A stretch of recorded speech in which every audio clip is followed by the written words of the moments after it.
Olá! A partir de hoje e todas as quintas-feiras, sempre neste horário, o programa Link CNJ vai mostrar de perto as ações do Conselho Nacional de Justiça. O programa terá reprises aos sábados ao 12h30 e às terças-feiras às 7h30 da manhã. Nesta estreia, vamos ver uma entrevista exclusiva com a ministra Carmen Lúcia, presidente do Supremo Tribunal Federal e aqui do CNJ. Eu fiz várias perguntas à ministra, mas a primeira é de um telespectador. Olá, ministra Carmen Lúcia. Meu nome é Demétrios, eu sou lá de Salvador, eu sou estudante de Direito. Gostaria de saber qual a função do CNJ. Além da resposta da ministra, o programa vai mostrar também. Nas vésperas da Semana Nacional de Conciliação, vamos falar das vantagens da cultura do diálogo. E ainda, vamos ver as decisões mais recentes do CNJ. O Conselho Nacional de Justiça, que todo mundo conhece como CNJ, atua desde 2005 e tem a missão de garantir que a justiça seja feita sempre em benefício da sociedade e com eficiência. O CNJ se reúne de 15 em 15 dias. É composto por 14 conselheiros e presidido por quem preside o Supremo Tribunal Federal. Atualmente, portanto, a presidente do Conselho é a ministra Carmen Lúcia, presidente do STF. Todos os conselheiros têm mandato de 2 anos, prorrogáveis por mais um mandato. Aqui, o Conselho discute e decide as questões mais diversas relacionadas à justiça brasileira, desde, por exemplo, a situação do sistema carcerário nacional, até a atuação de juízes de pequenas comarcas, de desembargadores de tribunais de segunda instância e de ministros dos tribunais superiores. É por isso que o CNJ é chamado de a Justiça da Justiça. Bem, agora vamos ver a entrevista da ministra Carmen Lúcia. Ministra, muito obrigado por atender o Link CNJ. Eu começo com uma pergunta gravada por um telespectador na Praça dos Três Poderes, o centro do poder na capital do país. Olá, ministra Carmen Lúcia. Meu nome é Demétrios, eu sou lá de Salvador, eu sou estudante de Direito. Gostaria de saber qual a função do CNJ.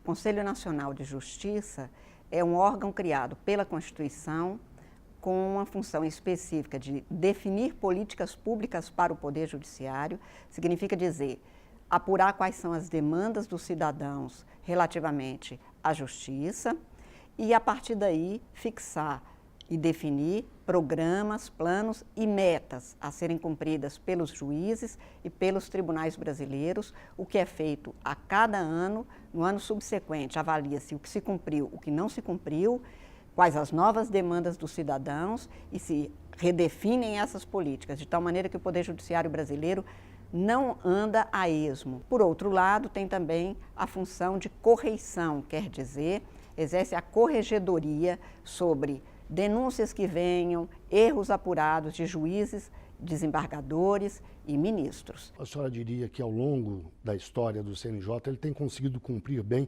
esses dois papéis? Sim, é um órgão muito novo, ele é de uma emenda constitucional de 2004, portanto, relativamente pouco tempo, e há um aperfeiçoamento permanente, porque há uma mudança das demandas da sociedade em relação ao Poder Judiciário, que precisam de ser assumidas pelo Conselho Nacional de Justiça nesta definição de políticas públicas, e também porque a cada tempo nós sabemos o que pode dar certo, quais as melhores metas, como fixar programas, como definir os planos e principalmente como fazer o controle do que é prestado ou não, exatamente a partir do que o CNJ fixou.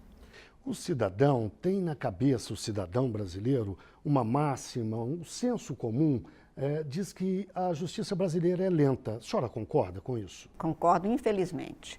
A justiça brasileira deveria andar segundo a razoável duração de um processo. Significa dizer que, quando a Constituição garante o acesso à justiça, que é a expressão técnica constitucional, quer dizer, você poder procurar o Poder Judiciário, é para obter uma resposta em prazo razoável.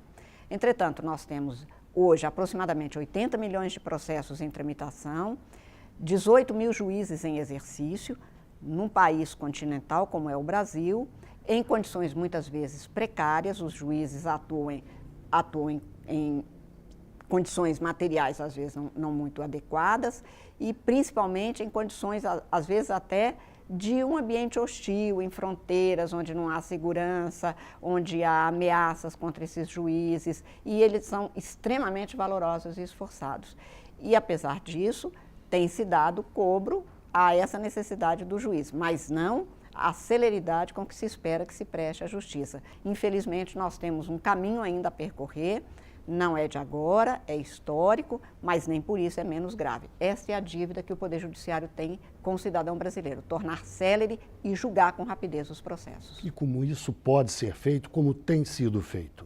A tentativa é sempre de, na definição de políticas públicas, verificar cada vez mais especialização de varas, de juízes, cada vez mais procurar quais são as demandas mais comuns e fazer com que elas sejam prestadas de maneira adequada para a preferência e a presteza. Por exemplo, relativamente à saúde, não dá para esperar. Relativamente à educação, não dá para esperar.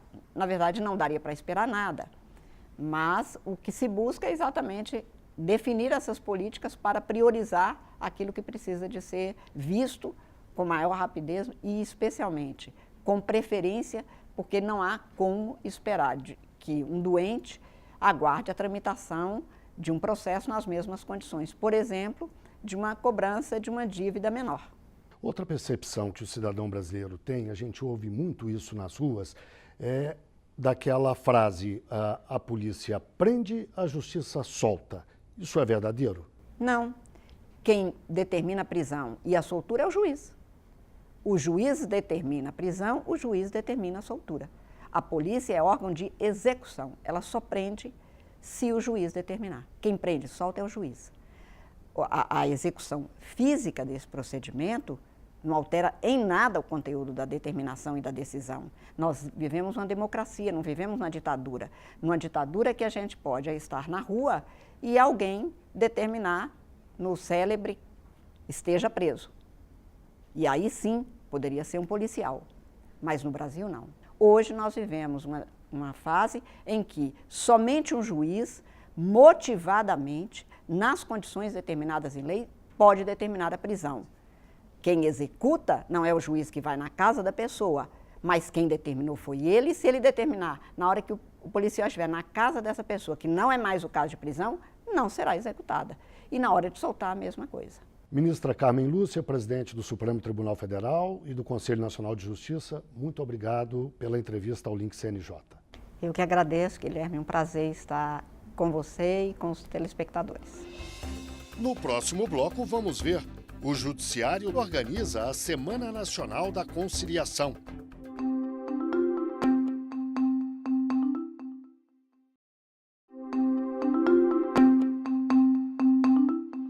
É daqui, da Assessoria de Comunicação do Conselho Nacional de Justiça, que nós vamos apresentar o Link CNJ. E a primeira reportagem deste bloco é sobre a capacitação de profissionais que cuidam de crianças e adolescentes sob a guarda da Justiça.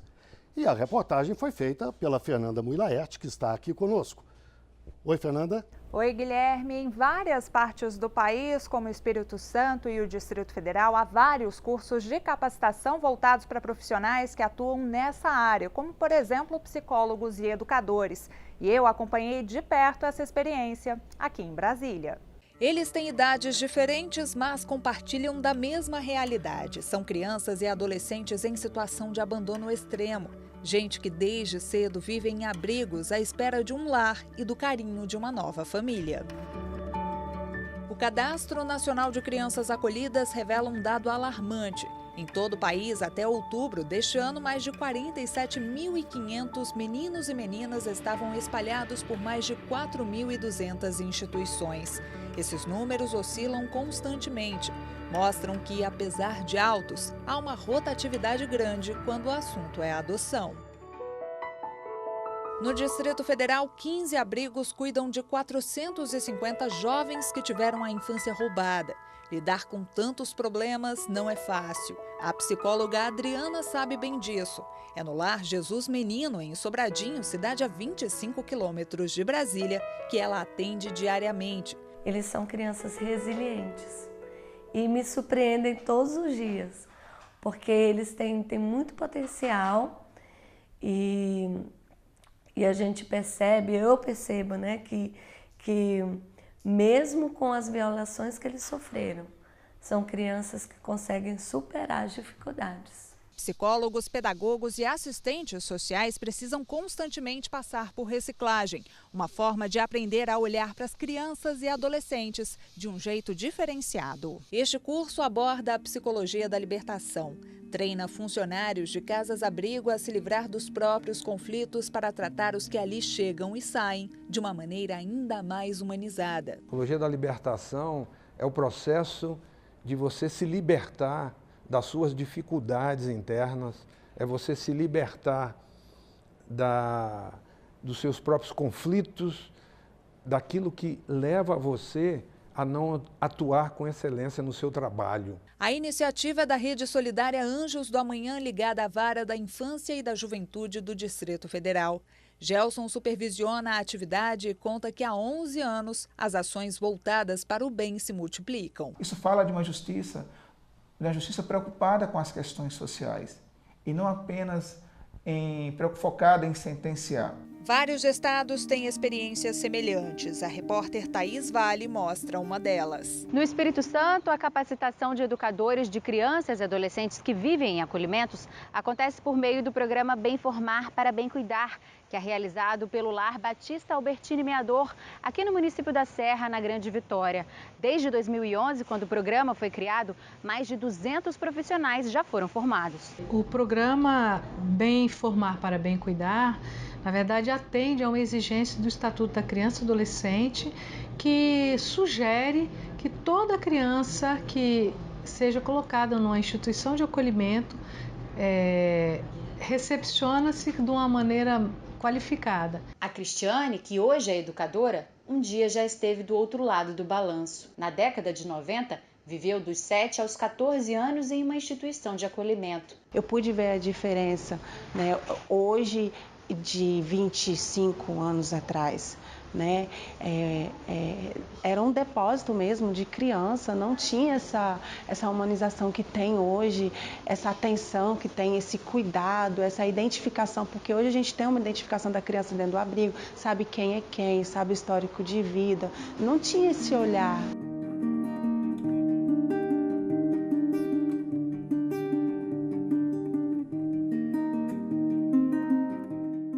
A Fernanda fez também uma reportagem sobre a 12ª Semana Nacional da Conciliação. Fernanda. Pois é, Guilherme, os tribunais brasileiros intensificam todas as ações porque essa semana acontece do dia 27 de novembro até o dia 1º de dezembro. E os tribunais selecionam os processos que são passíveis de um acordo e intimam todas as partes envolvidas. O Conselho Nacional de Justiça realiza esse evento todos os anos para tentar estimular a cultura do diálogo. É um entra e sai constante. Neste Fórum de Brasília, pelo menos 100 audiências são realizadas todos os dias. Em cerca de 30% dos casos, o final é feliz. Termina com um aperto de mão entre as partes. Foi assim com o Guilherme e a Altaísa. Ele se aborreceu na viagem que fez ao Peru. Na volta para casa, teve o voo cancelado e um prejuízo danado. Tive problemas na hora de remarcar voo, perdi horas com isso, né? Tive problema na hora do check-in também e acabei perdendo um dia de viagem por conta dessa alteração de passagem. Ela, representante da companhia aérea, conseguiu um acordo com o viajante. O pedido de R$6 mil por danos morais foi reduzido a pouco menos da metade. Todo mundo sai ganhando porque a gente evita um desgaste futuramente.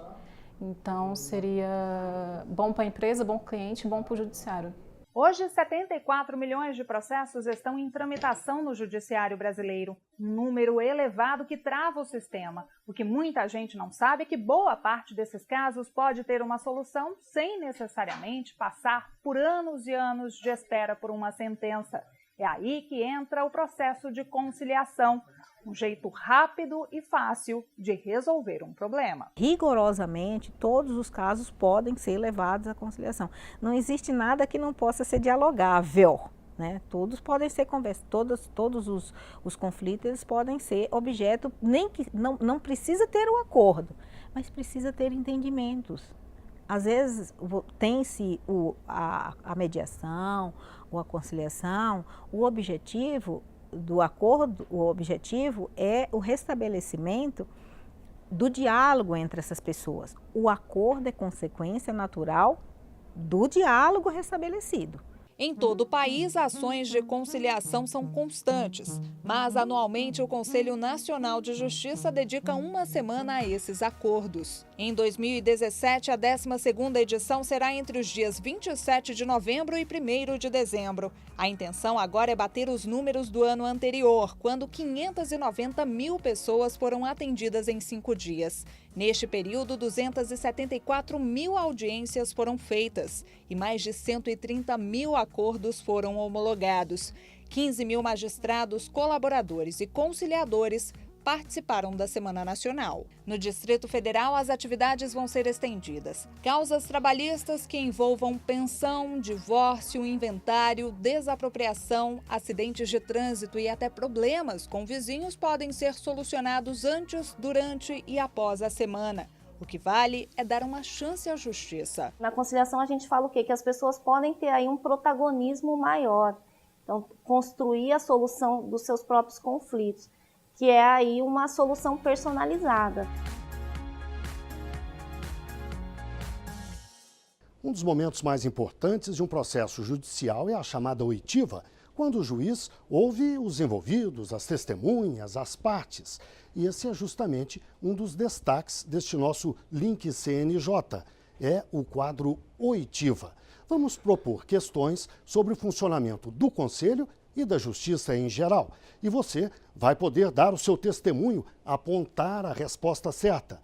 Nesta estreia, nós vamos falar sobre conciliação, um assunto que você viu há pouco na reportagem de Fernanda Muilaert.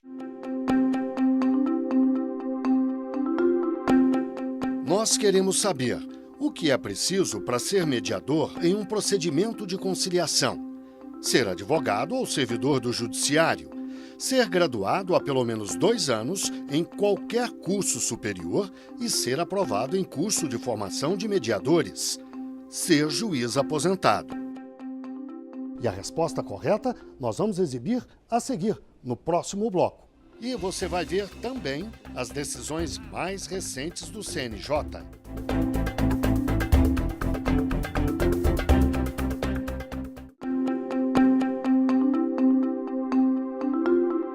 O Link CNJ está de volta com o nosso quadro Oitiva. Há pouco nós perguntamos o que é preciso para ser mediador em um procedimento de conciliação. A opção correta é a resposta B.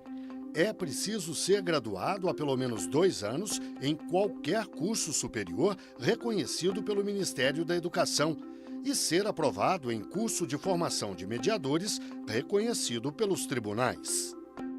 Os detentos de Roraima serão os primeiros a ter informações pessoais e processuais registradas no Banco Nacional de Monitoramento de Prisões. A ferramenta foi desenvolvida pelo Conselho Nacional de Justiça. Basta um clique para cadastrar qualquer pessoa privada de liberdade no país. É a tecnologia usada a favor do judiciário. O banco de monitoramento vai permitir a juízes acompanhar o passo a passo de presos e saber o número de foragidos. Magistrados e servidores do Tribunal de Justiça de Roraima já passam por treinamento para usar a ferramenta. No estado, 2.300 detentos estão divididos em 6 presídios. Quase a metade aguarda julgamento. Apenas na penitenciária agrícola são mais de 900 internos sem condenação. Fora os 400 em regime fechado. Nós vamos saber quem está, onde está e por que está. E quem não deve mais estar. O censo carcerário vai permitir também um planejamento na adoção de políticas públicas. Esse cadastro vai ser responsável por todas as ordens de prisão e de soltura. Então, os vários documentos vão estar dentro do banco e, a partir daí, da importância desse banco, nós vamos ter um cadastro nacional de presos. É hora de falarmos de violência doméstica contra a mulher e de feminicídio. Em 2016, 1.200.000 processos relacionados a esses crimes tramitaram na Justiça Estadual. O levantamento e a publicação desses números fazem parte da Política Nacional de Combate à Violência Doméstica. A região Nordeste é a que apresenta o menor número de processos referentes à violência doméstica contra a mulher. São 6,9 processos a cada grupo de 1.000 mulheres. No Norte, 12,1 processos a cada 1.000 mulheres. No Sudeste, 12,4. No Sul, 13,2. E no Centro-Oeste, são 19,3 processos para cada grupo de 1.000 mulheres. E a resposta do Judiciário aos novos casos de violência doméstica contra a mulher pode ser considerada positiva. Os tribunais de justiça receberam mais de 330 mil novos casos de violência doméstica contra a mulher. No mesmo período, foram baixados 368 mil processos, ou seja, o número caiu.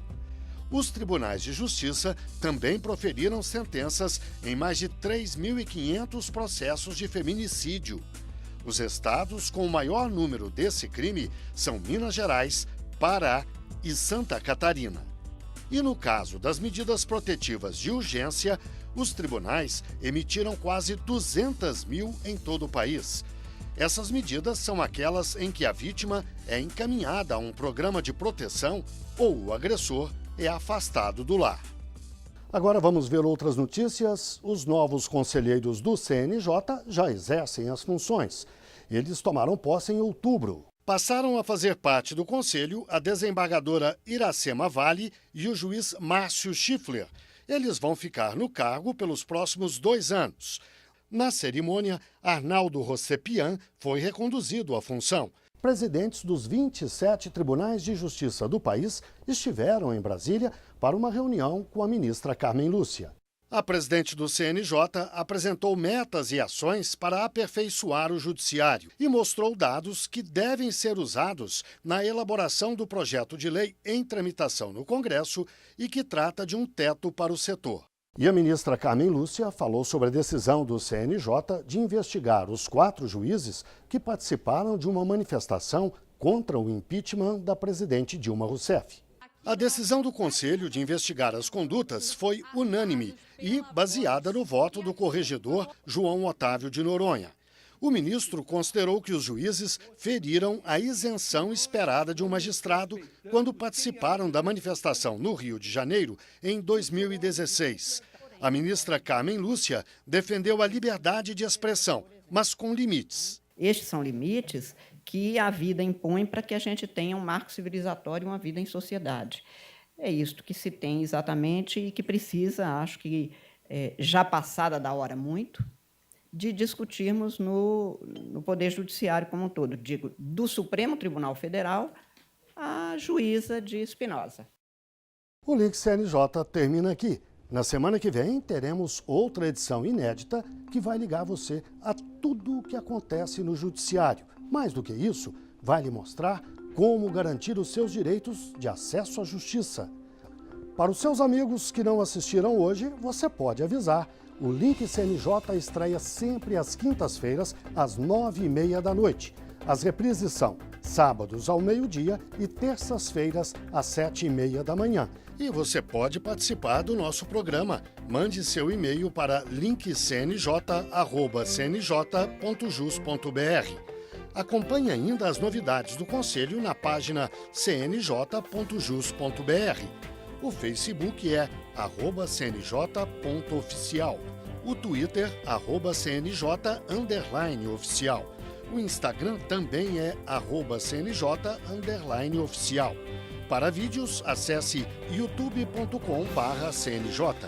A plataforma Medium é @Conselho Nacional de Justiça, sem cedilha. Muitíssimo obrigado pela audiência e até o próximo Link CNJ.